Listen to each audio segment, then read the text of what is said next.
The room went quiet the moment my mother said it. Not shouted, not whispered. Come final in our eyes. You're already dead. It landed heavier than any slap. Forks paused midair. Someone coughed. No one defended me. My father didn't even look uncomfortable. He nodded once, like this had been discussed and approved in advance. We were at my cousin's engagement party. Big house, loud music, too many people pretending to be happy. I had shown up because I was still trying back then, still hoping effort might earn basic respect. If you enjoy my content, please subscribe. Your one tap truly motivates me to keep creating for you. I was wrong. My sister smirked into her wine. She had always enjoyed these moments. She didn't need to attack me herself anymore.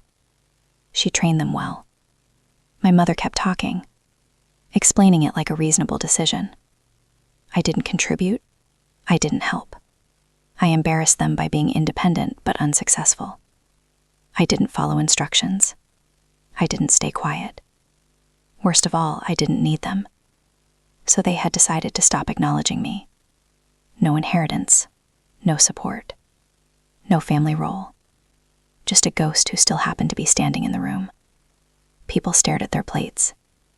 Some nodded politely, as if this was a normal family boundary being set. Someone laughed nervously, then stopped when no one joined in. I felt something strange happen inside me. Not anger, relief. Because when someone finally says you're dead to them, it means you're free from trying to prove you're alive. I looked around the room at the expensive furniture I'd helped move years ago, at the photos on the wall where I'd already been slowly cropped out, at my parents sitting taller now that they'd said it out loud. They expected tears, begging, an apology, a promise to change. I smiled instead. Not wide, not dramatic, just enough to make my sister's smirk falter. I thanked them for their honesty. That confused everyone. I picked up my coat. My mother scoffed and told me not to make a scene. My father finally spoke, warning me not to regret my attitude, as if regret was something they still controlled. At the door, I turned back. I told them, dead people don't feel guilt.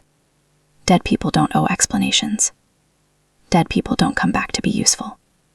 Then I walked out into the cold night, hand shaking, not from fear, but from the realization that I had just been released from a role I never auditioned for. I didn't know it yet, but that sentence they threw at me would become the last power they ever had, and the first quiet step toward everything they were about to lose. After that night, I didn't call. I didn't text. I didn't linger in the echo of their judgment. I left the party and wandered through streets that had always felt empty. But now they felt like mine. No expectations. No criticism. No whispers telling me I wasn't enough. For the first time, I could hear my own thoughts clearly. The weeks that followed were quiet. Almost painfully so. My parents continued with their charade of a family life. My sister proudly flaunting her victories. But I wasn't part of it anymore. I observed from a distance, noting their habits, their routines, and the lies they told themselves and others. Each post on social media, each celebratory photo, revealed cracks I had never noticed while I was still under their thumb. I discovered that my absence didn't ruin their life. They were struggling more than they let anyone see. My sister, who always portrayed herself as the perfect child, had been secretly borrowing from their parents, hiding debts, and covering mistakes. My father had been lying about investments that had gone south. And my mother, she was losing influence in the circle she once prided herself on controlling. The information gave me something I hadn't felt in years. Power. Not the loud, obvious kind. The kind that comes quietly by knowing truths others think are hidden. I started planning. Not out of revenge yet, but to reclaim control over a life they had dictated for me since childhood. I had nothing to lose, and that clarity was intoxicating. I moved into my own space. A small apartment, modest but mine. I reconnected with friends.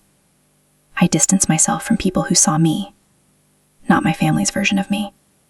Slowly, I rebuilt finances, networks, and confidence. My life, stripped to its bare essentials. became my laboratory for independence. I learned to trust my instincts again, to act decisively without waiting for approval. Then came the first opportunity. My parents had invested in a property I knew intimately, a boutique hotel my father bragged about but secretly mismanaged. They thought I didn't notice. I had the contacts, the knowledge, and the patience. I acquired the rights quietly, using intermediaries, legal loopholes, and timing only someone who had been left out of power for decades could anticipate. When the day came to assert control, I walked into their offices unannounced. My sister, smug in her assumed superiority, barely looked up. My parents froze, their faces a mixture of disbelief and fear. The papers I placed on the desk were clear: ownership transfer, legal authority, and operational control, all in my name. The room was silent. I didn't shout. I didn't gloat. I simply explained the facts: their mismanagement, the debts, the failure to maintain assets properly. My ownership wasn't a threat. It was inevitability. The cracks they had ignored for years had led directly to this moment. And as they struggled to comprehend that the child they dismissed was now in full control, I realized something important. Power doesn't need to be loud. It doesn't need revenge. It only needs patience, observation, and the courage to act when the moment arrives. I left that room the same way I had left my parents' house years ago. Quietly, confidently, untouchable. This time, though, I wasn't walking away empty-handed. I had reclaimed what I was owed. More importantly, I had reclaimed myself. And from that day forward, every time I saw my parents or my sister, I saw not people who could control me, but people who had underestimated me. The ones who had tried to erase me, thinking I was dead, had only set the stage for the life I was about to fully live. In the silence after my departure, I knew one undeniable truth. They had finally learned what I had always known. Underestimating me had been their gravest mistake, and I would never be invisible again. Months later, the change was undeniable. My parents tried to maintain their facade of superiority, but I could see the tension behind their smiles. My sister, once so smug and untouchable, avoided eye contact, realizing that the life she had assumed would always be hers had shifted beneath her. I didn't need to gloat. I didn't need to confront them. Power had a quiet way of announcing itself.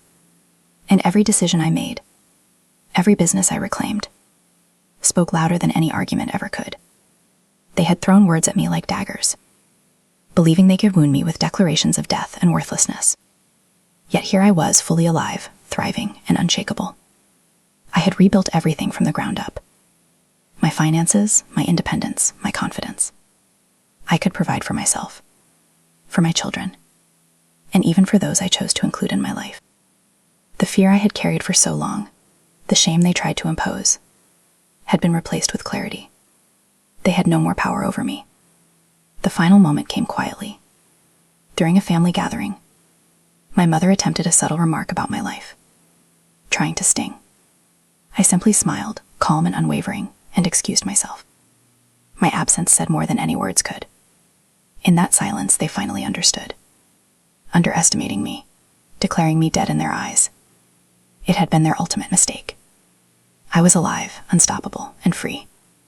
And no longer would I exist at their mercy. The life they tried to erase had only grown stronger. And from now on, I wrote my own story.